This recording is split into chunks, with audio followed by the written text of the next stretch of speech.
Welcome back, everybody, to the Just Talk Hoops podcast. Hope you guys have had a great week. Hope you guys have enjoyed March, or a couple weeks. I've been gone for a couple weeks now, spring break and stuff like that. But hope you guys have really enjoyed the March Madness games as well. There's been some really fun stuff happening. So we're going to talk today, obviously, about that. And then we'll go back towards NBA a little bit, just because we are starting to get towards the end of March Madness and towards NBA playoffs. So I'll definitely keep talking about March Madness, and that's what we'll focus on today. But then I'll also get into a little bit of how the standings are shaping up and what I'm seeing from teams as we approach this home stretch and what I think that means for their playoff outlook. So let's start with March Madness. First of all, just yesterday, that Duke-UConn game, Duke was up for so long, and they had such a lead. I expected them to win that game. It just felt like, Duke has been an incredible team all year, not just the tournament, all year and all tournament. They've played incredible basketball. Obviously, we saw them struggle a little bit against Siena, and then some other teams made it close. I personally was sort of expecting St. John's to take them out. That was my prediction. It didn't happen. I would have loved to see it, but Duke has played good basketball, and we've seen it throughout the year. There's a reason they got the 1 seed, and then they were up, 17? Was that the largest lead?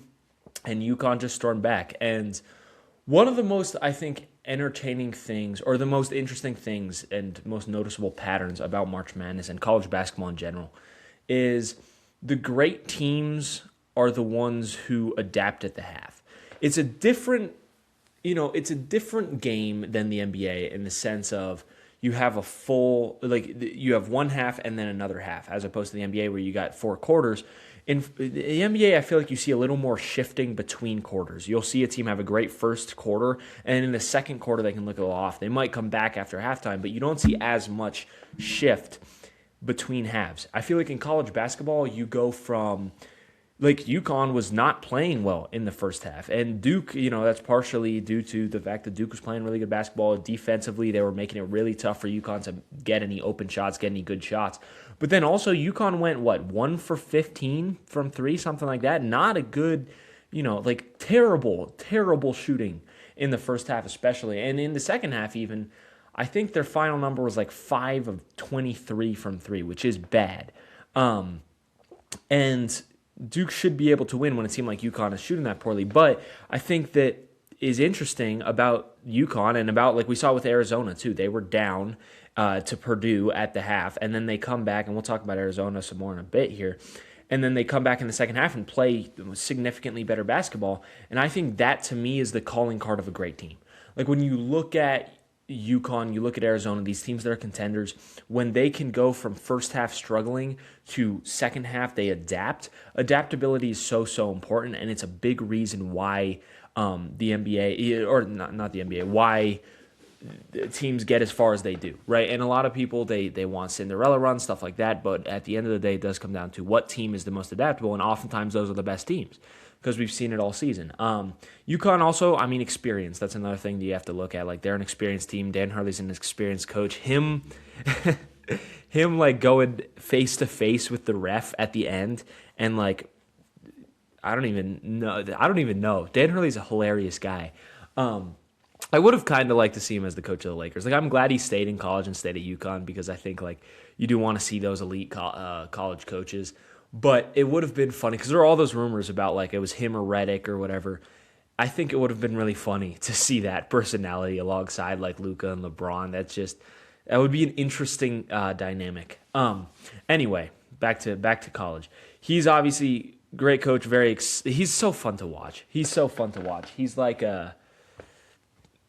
I don't know. He's just a really fun coach to watch, and he's made UConn an incredible team. We've seen them.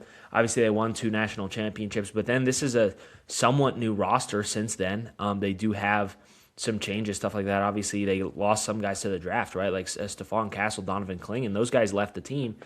They've been having great careers in the NBA, and Hurley gets the best out of his guys all the time, which I think is a big reason for why they played so well in the second half especially. So UConn goes on to play Illinois. I'm a Hawkeyes guy, right? The past couple of episodes, I've been wearing Hawkeyes gear. I've been repping the Hawkeyes because that's my team. I just have family from Iowa, stuff like that. But Yeah, it did make sense that Illinois won that game. I mean, props to the Hawkeyes. They had an incredible March Madness run. This was not what I expected. And I said I expected them to beat Clemson. And then I did say, and I didn't say it on the podcast because I thought it was too ludicrous, but I was like, I think there's a chance that that the Hawkeyes could make some noise, like make it difficult for Florida. I did not, and I don't want to be like, I don't want it to be LeBron, like, oh, I knew he was going to have 80, right? I'm not saying that I knew they were going to beat Florida. I didn't think so. I still would not take them against Florida, but I did say I think that they're going to make it more difficult than people are expecting. I didn't expect them to beat Florida. Then they go on, they beat Nebraska as well. Incredible run for the Hawkeyes. Extremely fun to watch. Shout out to Nebraska. They won a couple, like they got to the, what was it, Sweet 16 in their first ever March Madness run, or first time getting a win. So they won a couple. Good for them, right? But Iowa, man, they're a fun team. They're scrappy. They play in such an interesting way, in the sense of like they slow it down to their pace. They shoot the three ball well. They had a lot of guys making big plays, and they played great basketball. Now against Illinois, right? Illinois is another team that I think, I talked about this on the episode a couple weeks ago. I think Illinois doesn't get the respect that they deserve. I think that they're one of the best teams in the country. We see it now with them being in the Final Four. I mean, they're such a great team. And I mean, I think the biggest reason they won that game against Iowa, because they didn't shoot the ball exceptionally well. They didn't shoot it well at all. Iowa shot the ball significantly better. Iowa did a lot of things better in that game than Illinois did. Iowa fought. But Illinois, they just have size. They've got a really big team. They've got a lot of like grown men Europeans, which is not to say like, oh, that's the only reason they won. They've obviously super talented basketball team. But I think that's the biggest mismatch they had in Iowa is Iowa just couldn't get a rebound. So Illinois, even though they're missing a lot of shots, they would get it back. They get another chance. And at some point, a team like them is going to score, especially when they have Keaton Wagler, who's an incredible basketball player. And they've got a lot of guys on that team. I mean, they've got a lot of guys who can get the job done. Obviously, Stojakovic, the twins, twins, stuff like that. And they're a great team, and the size just makes it really difficult for a team like Iowa to do what they're trying to do. Now, Sturts still had a good game, and Iowa, like I said, they still kept it close. But props to Illinois on having a really good game there, making it to the Final Four. And now against UConn, it's going to be interesting because we saw both of those teams struggle a little bit shooting the ball, right? We saw both of them be somewhat inconsistent with their jump shots. And when you look at two teams that haven't shot the ball extremely well, it's going to come down to other things. Now, one of them will probably be hitting their shots. At least one of them will probably be hitting their shots, you would hope. Hopefully that was just like a one-off thing. But I think both of them have decent size. Illinois, like I said, is going to, or like we saw with Iowa, it's going to be very difficult to keep off the glass. I mean, UConn was struggling a little bit containing Cam Boozer, which makes me think possibly they'll struggle a little bit to contain the Illinois bigs. So honestly, I might take Illinois in this game. They're a team that I'm really high on now. Once again, UConn, we saw them do the things that you need to do in March against Duke, right? They played very well in the second half. They adapted really well, and they've got the experience. They've got the great coach. I just think Illinois, to me, UConn might be a better team, but Illinois, I don't even know. This could go either way. I'm going to take Illinois, though. I think Illinois is my prediction. I could see it going either way. UConn could easily win this game.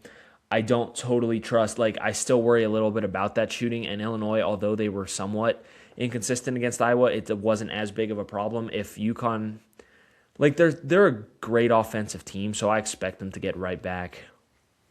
Give me Illinois anyway. Give me Illinois. Even though UConn, I feel like, will shoot the ball better and their offense will look significantly better than it did against Duke, I'm still going to take Illinois in that game. I really believe in Illinois. They're also a team that I honestly like to watch. I think it's fun to see a team like that, and they've got some fun players. And Keaton Wagler, I really enjoy Keaton Wagler. The fact that he kind of came out of sort of nowhere and has just played really good basketball. He's a really, really talented guard. I really enjoy watching him play. I do think, though, that we're sort of seeing the national championship on the other side of the bracket.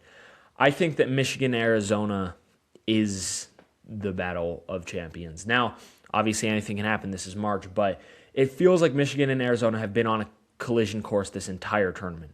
Neither one of them has had a incredibly close game. Obviously, Arizona, like we mentioned earlier, they were down to Purdue. They ended up winning by 15. They beat Arkansas, another really talented team with some really talented players, Darius Acuff and those guys. They beat them by 21.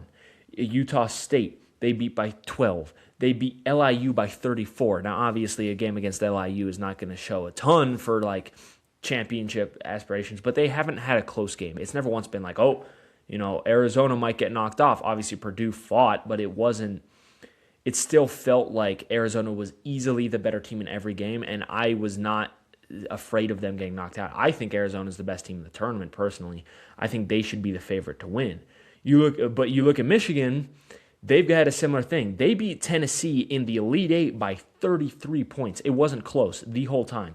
They beat Alabama, who had been playing some really good basketball, making it all the way to the Sweet 16. They beat them by 13. They beat St. Louis by 23, and then they beat Howard by 21. Once again, Howard, not really a game that you look at and say, oh, this is going to define what they look like as champions. But when you see a team like Duke sort of struggle against the 16 seed, and then you look at those two teams who just pack them up, I think that it shows me that these are the two best teams in the tournament, that they have not had close games the entire time. These are the 1 seeds. I mean, Florida lost to Iowa. Like, the other two 1 seeds have struggled significantly more than Michigan and Arizona. I don't think Michigan or Arizona have struggled at all, and I don't think they looked at a single team in their bracket and said, oh, that's going to be tough, besides each other. I think that they were more scared of the other than they were of anyone else in the bracket. I think those are the two best teams, so I think that is sort of the championship. I'm going to take Arizona. I just think that they're the best basketball team in the tournament. They've got really everything going for them. They've got some incredibly talented players. They've got some great guards. They've got great bigs. They've got great rebounding. They have everything. They've got good defense. There is not really, I feel like, a weakness on this Arizona squad.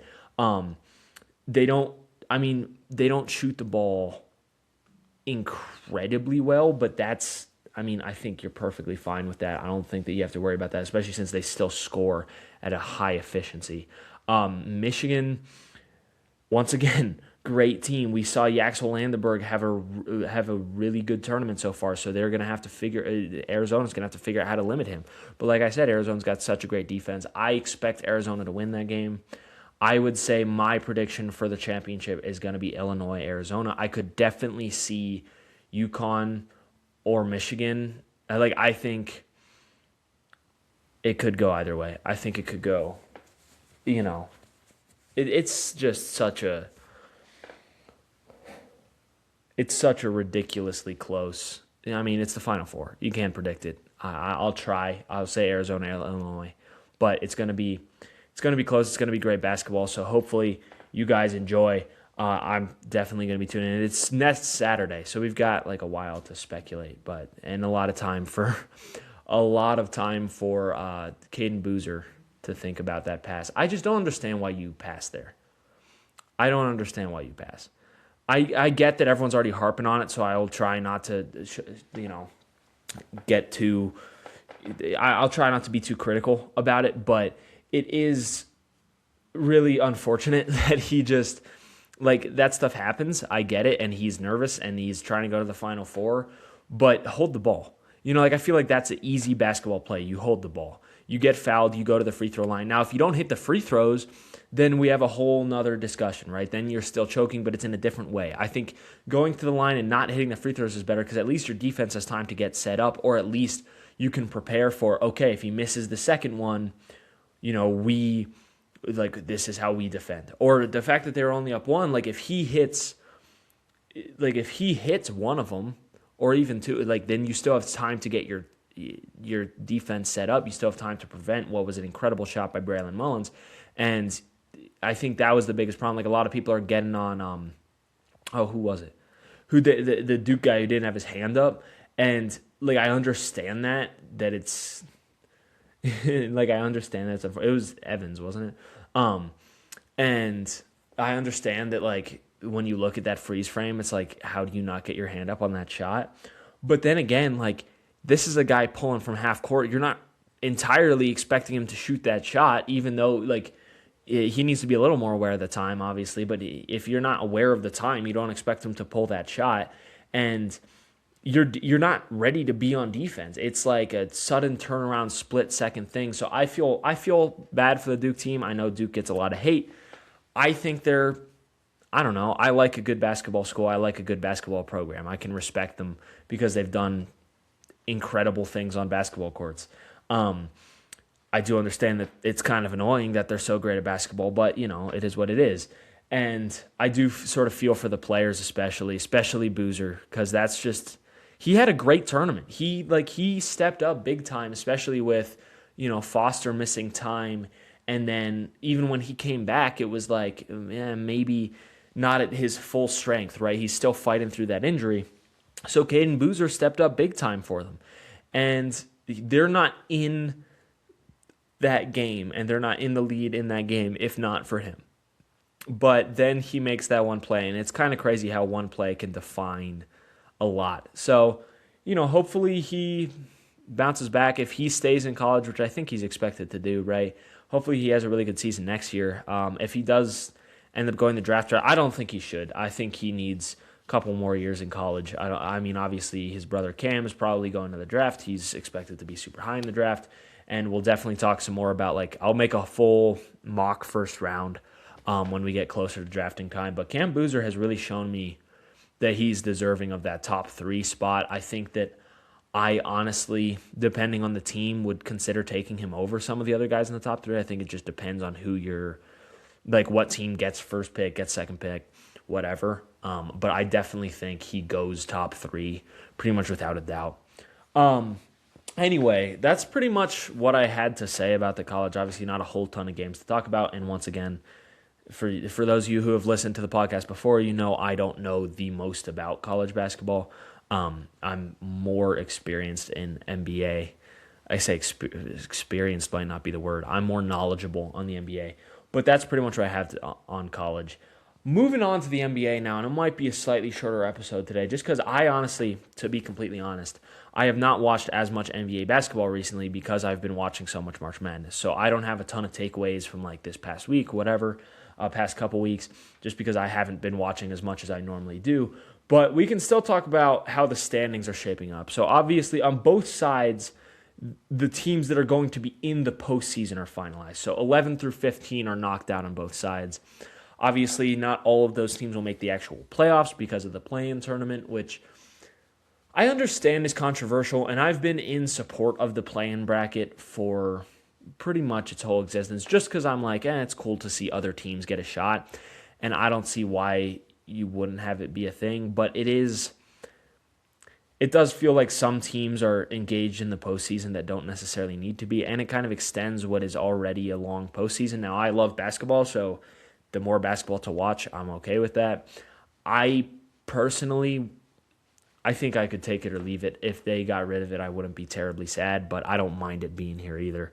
Anyway, so as we look in that play-in, or we look at that play-in, I feel like in the West it's pretty shored up who's going to be in the play-in. They can still move around a little bit, just we've got 7 games left depending on the team. Some of them have played a lot more, some of them have played a lot less. So we've got somewhere between 5 and 10 games left. I think it's more that 7-8 range for most teams. But you look at the West, the 4 playing teams are pretty much solidified. So we got Suns, Clippers, Blazers, Warriors. Once again, they could shift around a little bit. And I'll make a full prediction. We'll revisit my preseason prediction for standings. We revisit my awards predictions, and then we'll do a full playoff prediction, or at least a first round prediction and play-in and stuff. And in the future episodes, I'm still waiting for everything to be finalized, of course. But I will give sort of a glimpse right now. I think the Suns and Clippers. Honestly, I don't believe in the Warriors. And if you've listened, once we go back and see my preseason, standings predictions, we're going to see that has been a thing all season. I expected them, I think, to miss the playoffs entirely. And I don't expect them to beat any of those other teams in a play-in tournament, especially since they've struggled with injuries. Steph and Jimmy are still out. I don't think they're expected to be back. Steph maybe. I don't think Jimmy's expected to be back, and I don't know about Steph. for that playing time. So I just don't expect them to be able to really do anything. So they're kind of out of the debate. The Blazers are an interesting team because I think a lot of people looked at them at the preseason and said, this is a frisky team that like has built something interesting but solid over the past couple years, and now they're to a point where possibly they could look to. I mean, they're obviously not to the contention point, but they could look to try and make the playoffs. I expect them to beat the Warriors if they see them, but after that, I would take the Suns or Clippers over them. The Suns have just played great basketball all year. Jordan Knott has done an incredible job implementing the system that he wanted to implement, and I expect them to be significantly worse after losing Kevin Durant. Bradley Beal wasn't as big of a loss because I didn't like them picking him up in the first place. Kevin Durant, though, I was like, normally when you lose a very, very talented basketball player, you get worse. Kevin Durant is a very, very talented basketball player. We've seen that with Houston. He still has a lot of gas left in the tank, which is insane, by the way. The longevity of that is just nuts, and I think people take it for granted a little bit. But I did expect the Suns to be worse, but they've played better than they were last year. They've just bought in a lot more. Guys like Dylan Brooks have stepped up big time. He's still injured, so we'll see what happens with that. Obviously, Jalen Green has had injuries recently. He's been playing well. He's been scoring the ball well, which they've needed. Devin Booker has missed some time with injuries, but if this team can get healthy by the plan, I think they're the best team. They've just got a lot of guys, a lot of role guys who have stepped up and made big-time contributions this year, and that's what they were missing last year. You look at last year with Bradley Beal, Kevin Durant, and Devin Booker, right? You look at that team, and it's like, well, you don't have any role guys outside of those three. Like, those three are talented basketball players. Bradley Beal obviously has shown a little bit of regression, actually a lot of regression the past few years, and so he was no longer at that star level, which is what they were relying on. I didn't like that pairing anyway because I didn't think those three players fit very well together. We saw when they had just Kevin Durant, Devin Booker, and good role players, they had a really good season, or really good like half season of having just those two.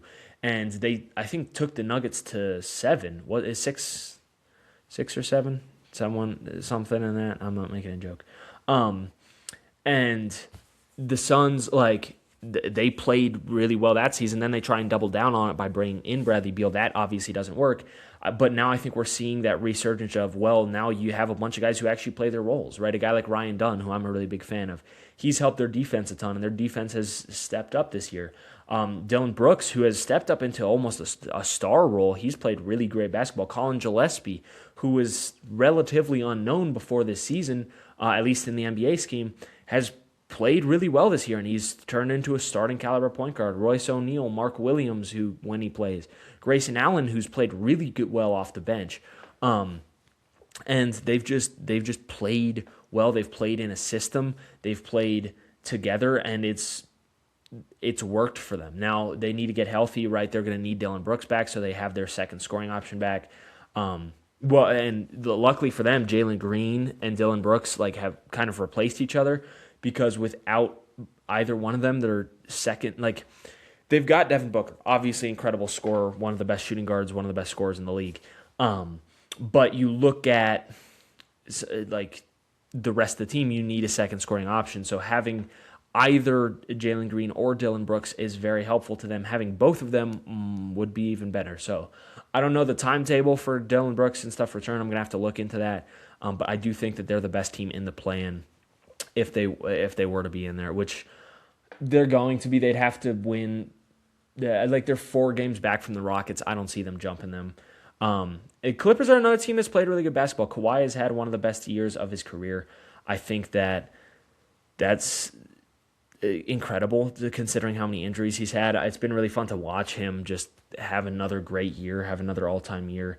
Obviously, he's had some time missed this year, but he's been relatively healthy, especially considering how much time he's missed in past years. And then other guys have stepped up there. Similar thing with role players just doing their job. I didn't like the trade of them trading Harden away because, I understood the movement towards the future, but I mean more in the sense of like this year, I thought they were going to be significantly worse than they were with Harden, but that hasn't been the case. After starting off terribly to start the year, they've come back, and that's a testament to Kawhi playing really well and those other guys coming in playing good basketball. And not just Harden, they traded Zubac too.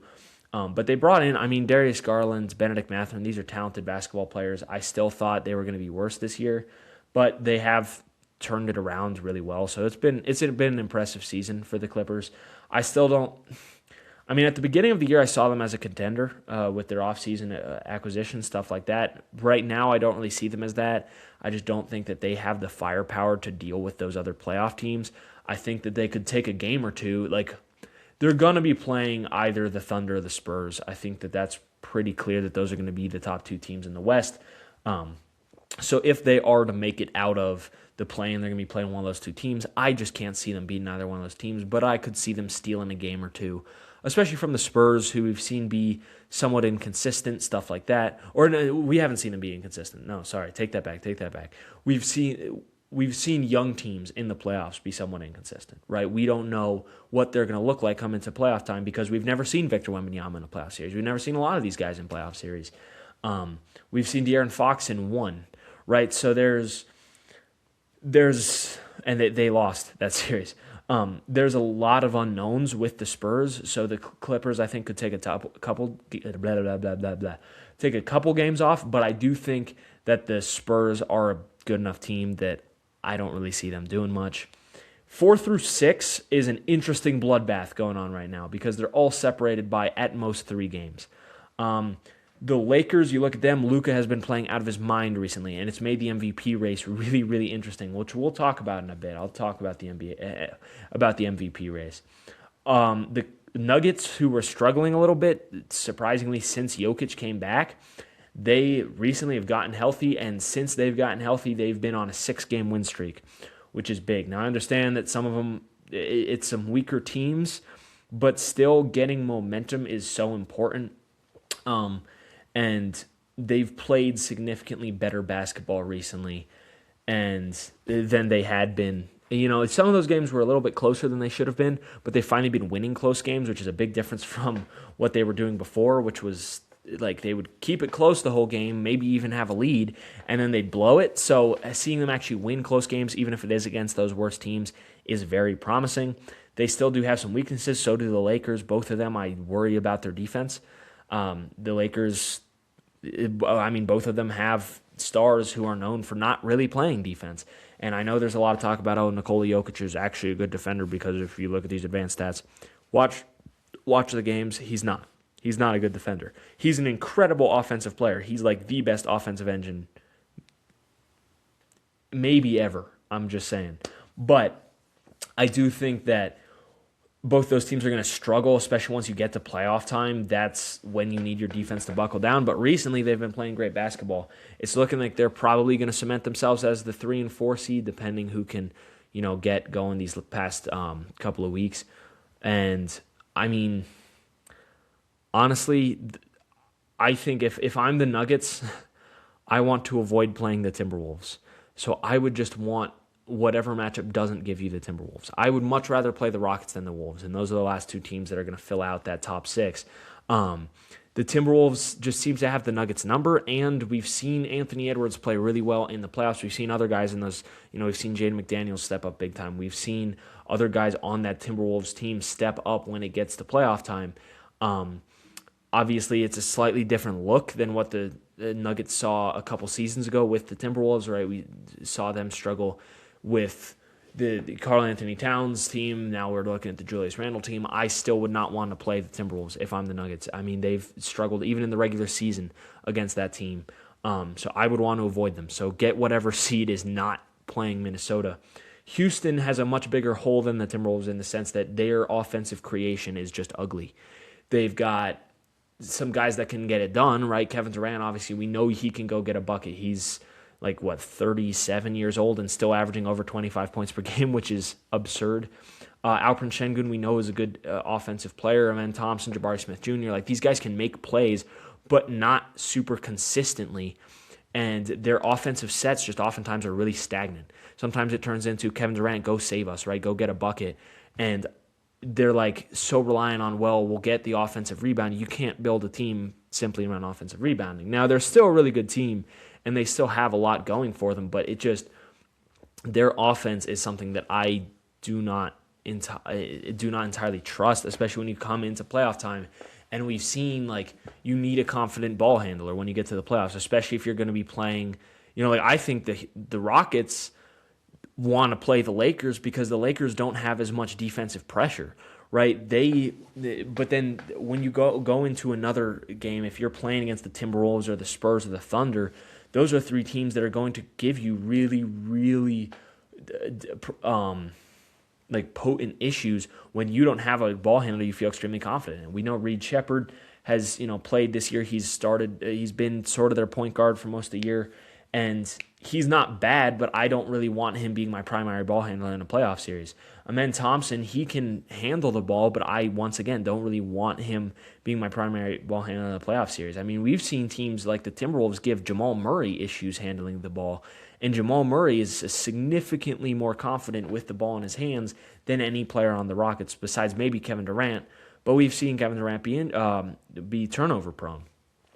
So I worry about that for the Rockets. Now, if they had Fred VanVleet, who obviously has missed this whole year, I think it's a very different story. The Rockets are a team that they're missing right now, a confident ball handling playmaker, and that is what Fred VanVleet can be. So I do think that that's just an unfortunate miss for them, but I don't really believe in the Rockets as like a contending team. I think that they could make the second round. I think they could cause issues for these other teams. I think they're a good team. I just don't see them making a championship run. And if they hit a team like the Thunder or the Spurs, I just don't expect them to win those series. I would say right now my favorite in the West is still the Thunder. Obviously, like I said, we'll look at a full playoff bracket. I'll fill out a full playoff bracket when we get to actual playoff time, but this is more of an overview as we get closer and closer. Now we'll go over to the Eastern Conference. The East is interesting because they were expected to be worse. Simply put, the East is expected to be less competitive. Now, they do have some stinkers at the bottom, Nets included, go Nets. But they've played well. Like, a lot of the teams above that have kind of gone over the ceiling that a lot of people are expecting from them. It's looking like the top two seeds are going to be the Pistons and the Celtics. Those are two teams that are really good. Obviously, Cade Cunningham is still out, so I think because that is huge for them, is if he comes back by playoff time. I know that he's expected to miss like a couple weeks, something like that, but it does look like they're hoping he'll be back for the playoffs. That's what you got to hope for, because without Cade Cunningham, that Pistons team is going to struggle. I think that they're a team that maybe if they see a team like the Sixers or something like that in the first round, they could struggle with that. If they are healthy, they could make some noise. I think they definitely could. I think that the Celtics would be my favorite in the East right now. I just think the Celtics are so good, especially since Tatum came back. They've been playing really good basketball. Obviously, they've lost some, but they've looked like a beast all season. And then once Tatum came back, so I was very low on them coming into the year, and I was completely wrong. Once again, we'll revisit those preseason predictions at some point. Right below them, the Knicks. The Knicks are another team that I think could be scary. I think that they could definitely contend. I think those are definitely the three that I see as it's the top three seeds. That's not really groundbreaking analysis. But the Knicks, I think, are slightly worse than the Celtics. I think they're slightly worse than the Pistons, but I don't think that you should count them out, especially since we saw them go all the way to the conference finals last year. And there might not be a Pacers. There's definitely not going to be the Pacers, but like a team of that kind of caliber this year that gave the Knicks so many issues last year. I think that they'll see instead some teams that are a little easier to beat. I don't really trust the 6 seeds to the teams in the running for the 6 seed to beat the Knicks in a series. The teams that might be in that position, we've got the Cavs are probably going to be above that. The Cavs have really turned it around. I was disappointed with the Cavs production for a while. I thought that they were going to be a lot better. I came into the year expecting them to still be one of the best teams in the East. They didn't look like that for a while, and then they brought in James Harden, and things have the script has completely flipped. Um, they've played significantly better. Now, other guys have stepped up too. It's not just Harden, but he made Jared Allen look significantly more impactful. And Jared obviously has missed some time due to injury, but he should be back by playoffs, I believe. Donovan Mitchell has been playing really good basketball, as he always does. He's an incredible basketball player. Evan Mobley, I know the AT&T thing of he always scores 18 and 8, but he still does provide some of the best defense in the league while not being bad on the offensive end either. And I think that obviously we've seen James Harden be a little up and down in the playoffs, but I do think that they could make some noise. I would not want to play that Cavs team if I'm one of those top teams. I think I'd want to avoid them. Any of the teams 5 through 10, I feel significantly more confident about. I'm not super high on any of those teams. I mean, the Raptors just killed the Magic. They did what? It was like 31-0 run, which from the Magic perspective is just sad. Like, that's just ridiculous, especially since you're supposed to be a team that's looking to contend the playoffs. I expected a lot from the Magic this year, actually. I thought they were going to be a really good team. Another one I was wrong about. My Eastern Conference predictions were awful. But the Raptors have played. They've played well. I've been really impressed by them. They're another team that I got their prediction wrong. Obviously, they killed Orlando by 52 recently. They've been sort of up and down. I struggle about their ability to beat good teams. Like in a playoff series, I don't feel extremely confident in Toronto. I think that if they were to see, like right now, they'd either play the Cavs or the Knicks most likely. I think that's not even a 7-game series. I think that's 5-6-game series. I don't trust the Raptors to beat that team. However, we'll see what happens come playoff time. I mean, there's a lot that can happen. It's interesting with the Raptors because they have 3 wings, 3 forwards that you need to have a answer for. Just because like all 3 of those guys can score the ball well, and R.J. Barrett, Scotty Barnes, and Brandon Ingram. I think the Knicks sort of do have that in like OG, McHale, and Josh Hart. They've got 3 solid defenders who they could play on those guys. Obviously, they don't always play at the same time, but you get what I mean in the sense of like they have defensive assignments that they can throw at those 3 wings for Toronto. For Cleveland, we've seen the wing position be an area of struggle for them for a long time. I wouldn't mind them giving Keon Ellis heavy minutes in a playoff series against Toronto to try and limit some of the offensive production of those guys. Keon Ellis is a guy I'm super high on, and he's a good defender. I wouldn't mind them giving him a lot of minutes to try and limit the production of a Brandon Ingram and sort of slow him down, because those are 3 guys that can really hurt you if not limited. And obviously Evan Mobley will help with that. He'll probably be on Barnes. And that'll be, that'll slow him down because Evan Mobley, one of the best defenders in the league. But this Toronto team, I'm not sure how much I believe in them. I don't know. I haven't watched a ton of them recently, so I'm going to have to tune in before the playoffs and just see what they're looking like. The Hawks have been on a run ever since they got rid of Trae Young, actually, which is kind of funny. They've been playing significantly better basketball. Jalen Johnson is a guy I'm super high on. Before the year, I said he was going to be an all-star. That came to fruition. They've got a lot of other guys who've played well. I mean, I know Zachary Risachet has been disappointing, but the rest of the team has performed really well. That's a team that I like them, and I think it would be kind of fun to see like a Knicks-Hawks series just because there's a little history there. But I like the Hawks team. I think they're a fun team.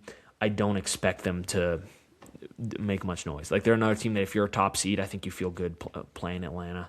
When you go into the play-in, I think the Sixers are not easily. I was going to say easily. I think the Sixers are the best team in the play-in to me. Obviously, they need to be playing. Like, they've been kind of up and down, and they just got Paul George back, which is big. He had a really good performance the other night after his suspension, which was wild.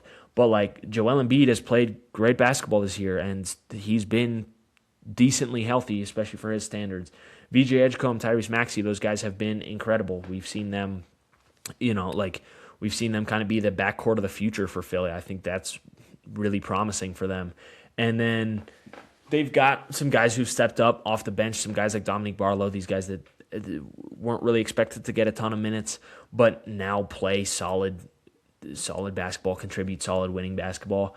I think that they're a team that I once again, wouldn't really want to play as a top seed. Similar to like the Suns, I think that they're the most well put together team of these play-in teams. They've got talent. I wouldn't predict them to beat a team like the Pistons or Celtics, but like if the Pistons were missing some of their guys, especially Cade Cunningham, then yeah, I could definitely see the Sixers winning that series. I might favor them in that series if there's no Cade, and he's expected to be back, or maybe not expected, but he's like, they're hoping he'll be back, and so they're probably going to have him back by playoff time. But if he's not at 100%, then yeah, I think potentially the Sixers could make some noise there. Once again, Joel Embiid, another guy that's had some struggles in the playoffs, so we'll see if he's looking like he's at 100%, his healthy self. The Hornets are another team that I think are kind of interesting. We've seen them play above what a lot of people thought their ceiling was. Obviously, it hasn't really contributed to much in terms of standings, but they still have been better than I think anyone expected. They've been a fun team to watch. They've got a fun method of playing basketball. I don't totally trust them come playoff time. I think the guys like they're just not super experienced, and I don't know how well they're going to translate, especially against when you get to a really good team. I think they could make some noise in the play-in, and if any 10 seed or they're still kind of fighting for like somewhere between 8 and 10. But if they end up in that 9-10 seed spot, I might still pick them to win the 2 games and make the playoffs potentially. Obviously, the Heat have had some injury issues. They've missed Norman Powell. They've missed Tyler Hero for large parts of this year. Tyler Hero especially, they've missed for a lot. And then Norman Powell, they're missing him right now. They need that offensive creation. I think if both of those guys are healthy and they have that offense, I mean, they're an interesting team because of how much like iso ball they play. But I do think that if they're a team that they could get going for a couple games and make the playoffs, once again, I don't expect them to really beat any great team. The Magic have been really disappointing to me because I expected the Magic to be really great this year. I get they've struggled with injuries, but they have just not looked great. Even when they have been healthy, they have been lacking in a lot of areas. And that defense that was so great last year and was a big part of their identity, no longer quite as impactful. Franz Wagner and Paolo Banchero have kind of, like, they've played well. Franz has had a good season when he's been healthy. They haven't played great together. Paolo's been sort of disappointing, and I kind of wonder if those two can continue to play together. I think maybe you look at them and you'd say, we might have to choose one, right, and see what the other one can get for us on the open market, or if they, like, I don't know if you pursue keeping them super vehemently. I just think that both of them have been, they just don't fit incredibly well together, especially when neither one of them is super consistent from beyond the arc, and it's caused that team to not be super consistent from beyond the arc. This year, they've been a little bit better. I mean, last year they were like the worst three-point shooting team in basketball. They're no longer to that level because partially of bringing in Desmond Bane and stuff like that, guys who can shoot, but they still just are not a great three-point shooting team, and that in 2026 is getting more and more difficult to sustain. Franz Wagner, there's like no timetable for his return. I don't expect them. I might not even pick them to make the playoffs. I think they might be stuck in the play-in, which is disappointing because they're a team that last year I was sort of high on them, and then this year coming in, I was like, I think that this is a team that could make some noise and they could maybe, win a playoff series or two, and then they have not performed to that expectation at all, which has been disappointing, but that's how sports is, or sports are. I don't know. Anyway, let's talk about the MVP race real quick, and then I will wrap up the episode. So a lot of people have been mad about Victor Wembanyama becoming the number one spot on the MVP ladder. Now, I see where they're coming from in the sense of I think Shea should be MVP as of right now. I just think that he's had an incredible regular season. He's had an incredible individual performance, and the Oklahoma City Thunder have performed at such a high level. Victor Wembanyama obviously has that going for him too, in the sense that the Spurs have been really good. I still think Shea has been better individually, so I don't totally see Wembanyama as the number one option. I'm not terribly mad at it, though. I think he has a debate. I think you've got four guys who have debates right now. Obviously, Jokic, and Luka, Shea, Wemby. It's a pretty clean-cut four. Luka and Jokic, the thing is, I think people are starting to look at their value on both ends of the court, and they're starting to say, well, they're lacking a little bit on the defensive end. Maybe you have to look at that. You can't just look at points, rebounds, and assists and determine the best player. I think Jokic has had somewhat of a disappointing year since he got back from injury. Now, it's still been an incredible year because he's an incredible basketball player, but just the sense of his turnover issues have been more present than in the past. And I feel like he's been a little bit sloppy. I think that part of that is sort of due to coaching. I don't like when Jokic is it's difficult for me to phrase this. I don't like when he plays point guard in the sense of him bringing the ball up the court. I know he can do it, but the Nuggets have had him do it a lot. And then he gets trapped at half court and makes a bad pass. I think you got to maximize him and play him in the post more. I've been happy with his willingness to get to his post spots a little more than chucking up threes recently. And once again, he's still an incredible player. This is like slight knocks, not like, oh, he's washed, he's not playing well. No, he's playing incredible basketball, no doubt about it.